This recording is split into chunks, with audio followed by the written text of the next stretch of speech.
મારા ઘરમાં એક વિધવા મહિલા ભાડે રહેવા આવી હતી. અમે તેની પાસેથી બહુ ઓછું ભાડું લઈ રહ્યા હતા. તે દેખાવમાં બહુ સુંદર હતી અને અમારા ઘરના કામ પણ બહુ સારી રીતે કરતી હતી. એક વખત મારા માતા પિતા કોઈ કામ માટે બહાર ગયા હતા. એ દિવસે બપોરે અંદાજે 4 વાગ્યાની આસપાસ તે યુવતી મારા ઘેરે ચા લઈને આવી. તે સમયે ઘરમાં કોઈ પણ નહોતું, ફક્ત હું અને તે. અમે બંને જ હતા. એ દિવસે તે ખૂબ જ સુંદર લાગી રહી હતી. મેં તેને મારી પાસે બેસવા માટે કહ્યું. નમસ્કાર મિત્રો, મારું નામ સંગ્રામ છે. હું શહેરમાં રહું છું. અમારું એક નાનું પરંતુ સુંદર ઘર છે. મારા પરિવારમાં મા, પિતાજી અને હું, અમે 3 જણા છીએ. અમારા ઘરની સામે કેટલીક ટીનની છતવાળા રૂમો બનાવ્યા હતા, જેમાંથી કેટલાક રૂમો અમે ભાડે આપ્યા હતા અને કેટલાક હજુ ભાડે આપવાના બાકી હતા. એક દિવસ સવારે લગભગ 10 વાગ્યે દરવાજાની ઘંટી વાગી. મેં દરવાજો ખોલ્યો તો જોયું કે એક સુંદર યુવતી પોતાની 4 વર્ષની નાની દીકરી સાથે દરવાજા ઉપર ઊભી હતી. તેણે એક સાદી સાડી પહેરી હતી. માથા પર પલ્લું હતું.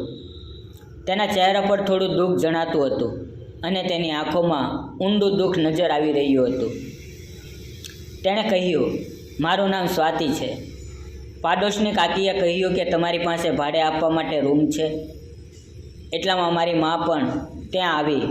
મેં માને કહ્યું કે આ મહિલા ભાડે રૂમ લેવા માંગે છે. માએ કહ્યું, હા, એક છેલ્લો રૂમ બચ્યો છે. પછી હું, મા અને તે મહિલા, અમે 3 જણા એ રૂમ જોવા ગયા. મેં તેને આખો રૂમ બતાવ્યો. એ એક મોટો રૂમ હતો અને નાનકડું કિચન પણ હતું. તે રૂમ તેને ગમી ગયો. પછી માએ પૂછ્યું, તમે શું કરો છો? સ્વાતિએ કહ્યું, હું ઘરોમાં ખાવાનું બનાવું છું અને વાસણ ધોવાનું કામ કરું છું. હું અને મારી દીકરી, અમે બંને જ સાથે રહીએ છીએ. મારા પતિનું અવસાન થઈ ચૂક્યું છે. હું એકલી જ છું. આ સાંભળીને માને તેની પર ખૂબ જ દયા આવી. એ મહિલાએ કહ્યું, આ રૂમનું ભાડું કેટલું છે? માએ કહ્યું, 3000 છે. પણ તું વિધવા છે એ જાણીને અમે તારી પાસે એટલા પૈસા નહીં લઈશું. તું 2000 આપજે. આ સાંભળીને મહિલા બહુ ખુશ થઈ ગઈ. પછી બીજી સવારે એ બધો પોતાનો સામાન લઈને આવી ગઈ. તેની દીકરી પણ એટલી પ્યારી અને સુંદર હતી જેવી તે પોતે હતી. અમારા ઘરની ઉપર એક રૂમ હતો, જેમાં બાલ્કની પણ હતી. હું હંમેશા ઉપરના રૂમમાં રહેતો, જ્યારે મા, બાપુ નીચેના રૂમમાં રહેતા હતા. હું સ્થાનક હતો અને નોકરીની શોધમાં હતો. હું રોજ સવારે બાલ્કનીમાં બેસતો. ત્યાંથી ખૂબ સુંદર કુદરતી દૃશ્ય દેખાતું હતું. સવારે ઉગતી ધૂપમાં હું ખુરશી પર બેઠો બેઠો બધો નજારો જોયા કરતો. હવે દૃશ્યમાં એક બદલાવ આવી ગયો હતો. હવે મને સવારે સવારે સ્વાતિનું દર્શન થતા હતા. તે તુલસીના છોડને પાણી આપતી હતી, અગરબત્તી લગાવતી હતી અને તેની પરિભ્રમણા કરતી હતી. પછી એ ક્યાંક કામ પર નીકળી જતી હતી. એ પોતાની દીકરી સાથે લગભગ 9:30 વાગ્યે ઘેર પાછી આવતી. ખાવાનું બનાવતી હતી અને લગભગ 11 વાગ્યે ધોયેલા કપડાં સૂકવવા માટે બહાર મૂકતી હતી. ત્યારે હું તેને જોયા કરતો હતો. તે પણ મને જોયા કરતી હતી. હવે તે મને સારી લાગવા લાગી હતી. હવે એ મારી રોજની દૈનિક રીત બની ગઈ હતી. સ્વાતિ મારા સાથે વધુ વાત ન કરતી. તેની નાની દીકરી અમારા ઘરમાં ઘણીવાર રમવા આવતી. મારી મા તેને બોલાવીને ખવડાવતી, ક્યારેક પૈસા પણ આપતી હતી. અમારા ઘરમાં એક મોટું ટીવી હતું. જ્યારે સ્વાતિની આર્થિક સ્થિતિ સારી નહોતી, એટલે તે અમારા ઘરે ટીવી જોવા આવતી હતી. દરરોજ સાંજે થોડી વાર અમે બધા જ સાથે ટીવી પર ફિલ્મ કે સિરિયલ જોયા કરતા હતા.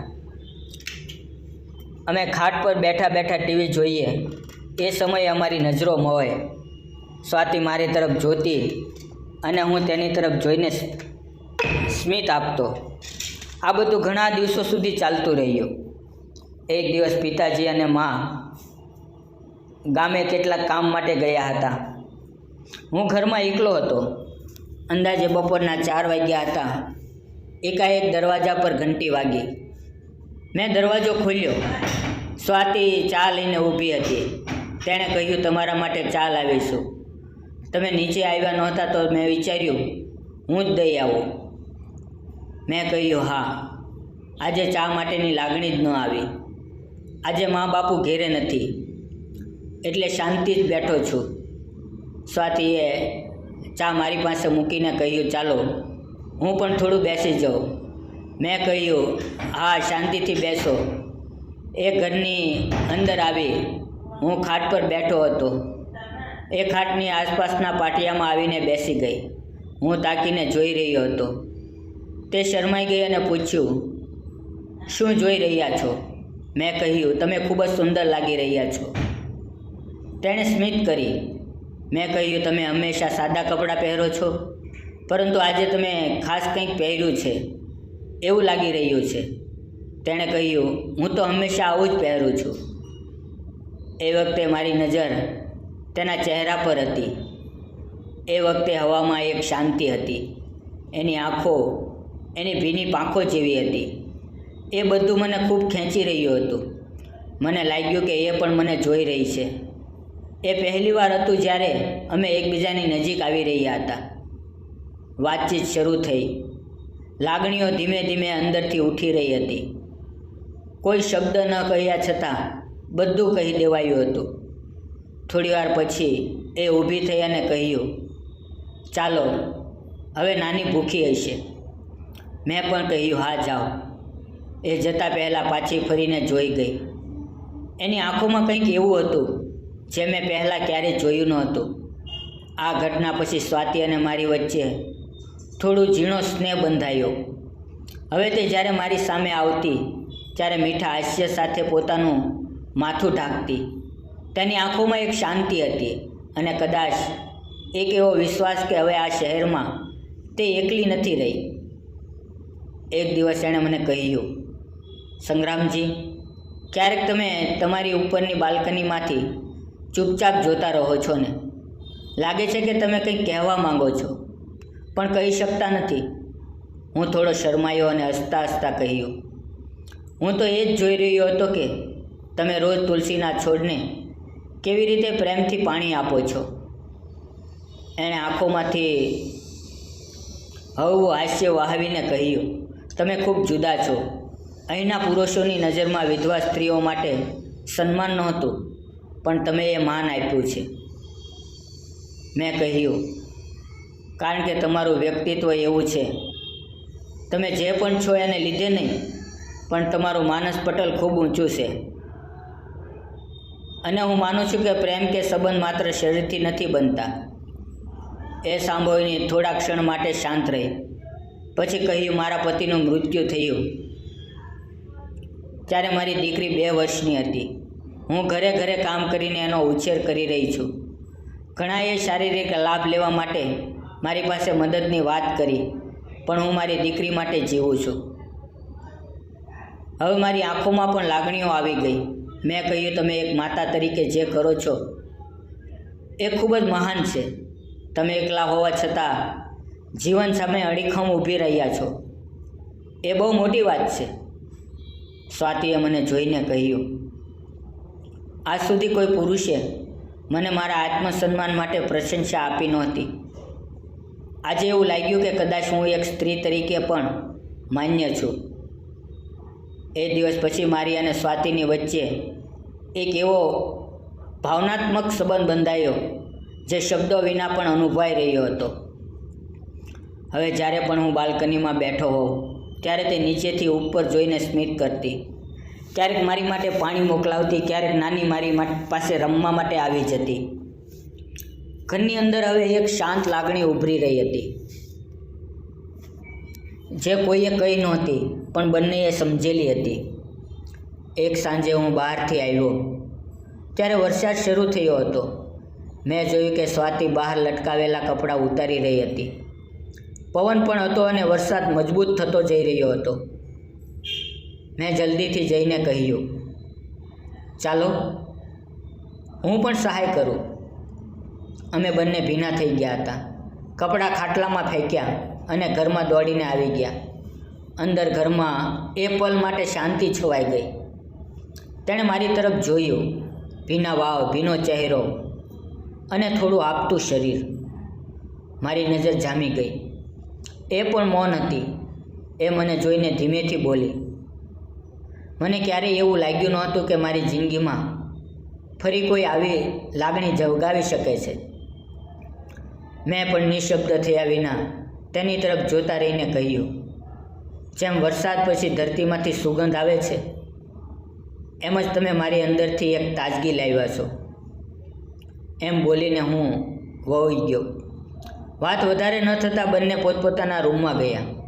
પણ એ પલ જેમાં ન તો સ્પર્શ થયો, ન તો કોઈ શબ્દો લાગ્યા, એ પલ ભૂલાય નહીં એવું હતું. આ ઘટનાના બીજે દિવસે સવારે સ્વાતિની નાની દીકરી મારી પાસે આવી. એ હંમેશા મસ્તી કરતી અને મને કાકા બોલાવતી. હું તેને ઉછાવીને રમાડતો. એ દિવસ પછી પણ એવું જ થયું. હું બાલ્કનીમાં બેઠો હતો અને એ આવીને કહ્યું, કાકા, મારી મમ્મી ઉદાસ છે, તમે જાઓ ને તેની પાસે. હું હસીને નીચે ગયો. ઘરના દરવાજા પાસે પહોંચ્યો તો જોયું કે સ્વાતિ કિચનમાં કંઈક બનાવી રહી હતી. મેં અંદર જઈને કહ્યું, શું બનાવો છો? એ થોડું ચમકી અને શરમાઈ ગઈ. પછી હવેથી કહ્યું, પૌવા બનાવી રહી છું, ખાશો? મેં કહ્યું, હા, આજે તો મને બહુ ભૂખ લાગી છે.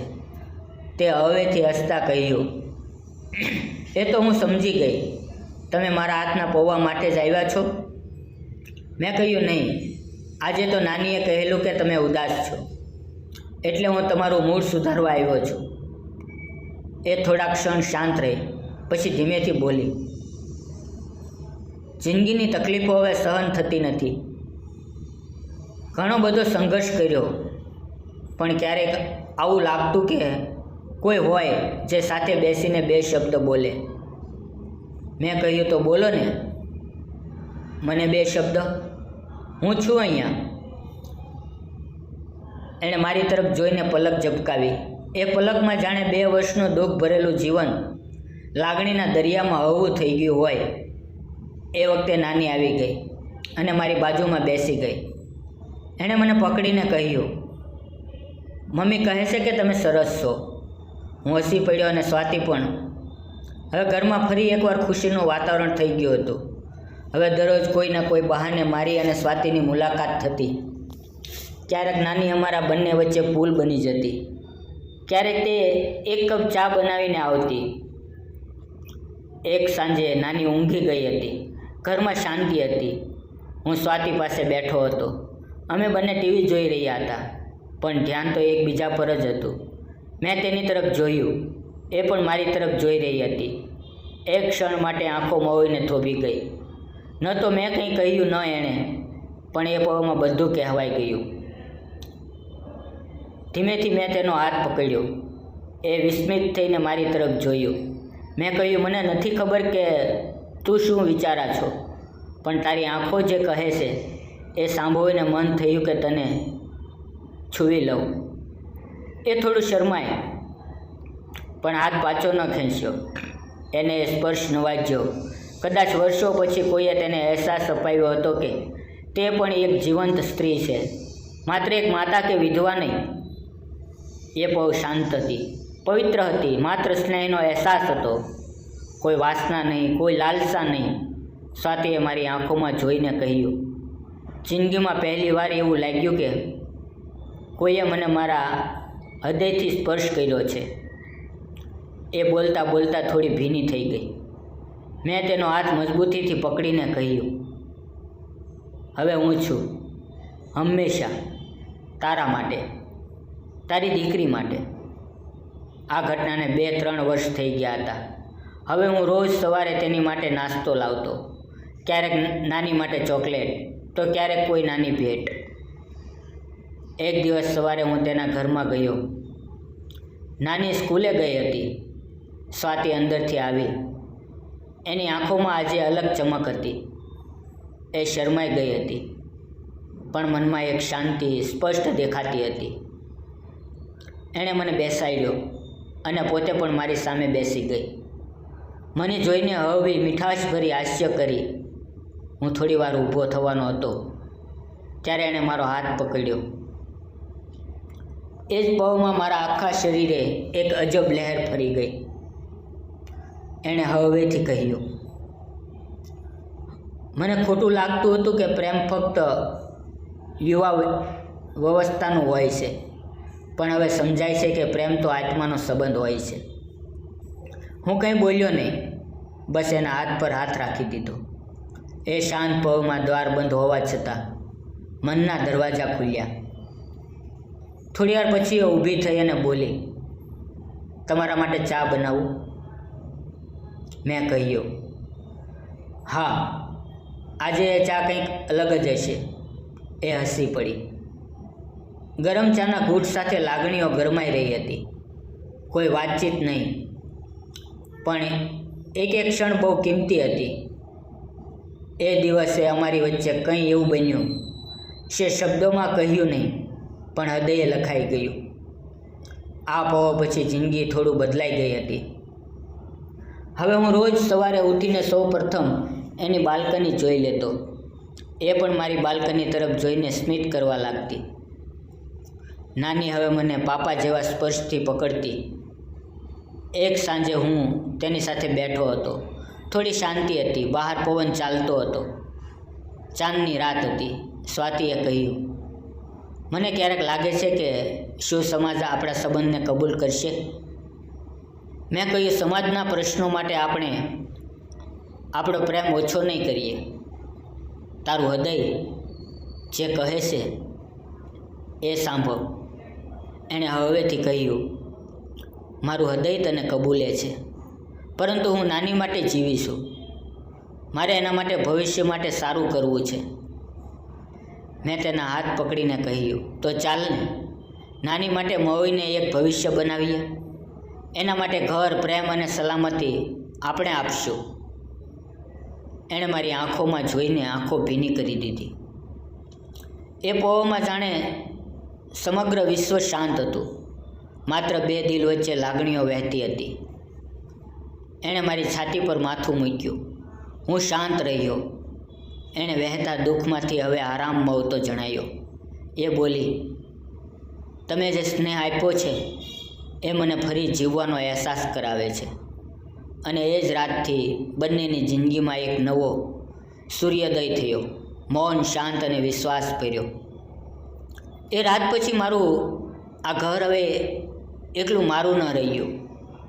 હવે એમાં 3 હૃદય ધબકે છે. એક મહિલાનું જે ફરી પ્રેમને માણી રહી છે, એક બાળકનું જેને પિતૃસ્નેહ મળી રહ્યો છે, અને એક એવા પુરુષનું જેને જીવનમાં મૌન સંબંધોનો સાચો અર્થ સમજાઈ ગયો છે.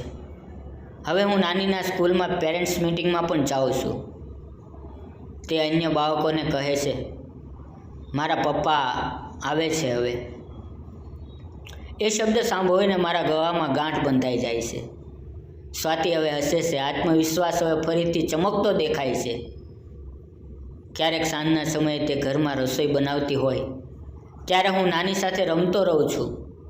ઘરની દિવાલો હવે સૂનપાની અવાજથી નહીં, પણ હાસ્યના પ્રતિનિધિત્વથી ભરાઈ ગઈ છે. એક રાત અમે ત્રણેય ટેરેસ પર બેઠા હતા. પવન ચાલતો હતો. નાની ઊંઘી ગઈ હતી. સ્વાતિએ મારી તરફ જોઈને કહ્યું, હવે ભય નથી, કારણ કે હવે તું છે. તું મારા માટે પ્રેમ નથી, સહારો છે. મેં એની તરફ જોઈને કહ્યું, હું તારો સાથી છું, જીવનભર માટે. જ્યાં સુધી શ્વાસ છે ત્યાં સુધી. તું અને નાની મારી જવાબદારી છે. અને એ પળમાં હું જાણતો હતો કે પ્રેમ ફક્ત બોડી સુધી નહીં, આત્મા સુધી પહોંચે છે. અને એવો સંબંધ દુનિયાની કોઈ તાકાત તોડી નહીં શકે. મિત્રો, ક્યારેક જીવન તૂટી જાય, ખાલી થઈ જાય, પણ જ્યારે સાચો માણસ મળે જે મૌન રહીને પ્રેમ કરે, ત્યારે તૂટી ગયેલી દુનિયા ફરીથી વસે છે. તમને આ વિડીયો કેવો લાગ્યો કોમેન્ટ કરીને જરૂર જણાવજો. ફરી મળશું આવતીકાલે મિત્રો. ત્યાં સુધી આવજો અને વિડીયો પૂરો જોવા બદલ ધન્યવાદ મિત્રો.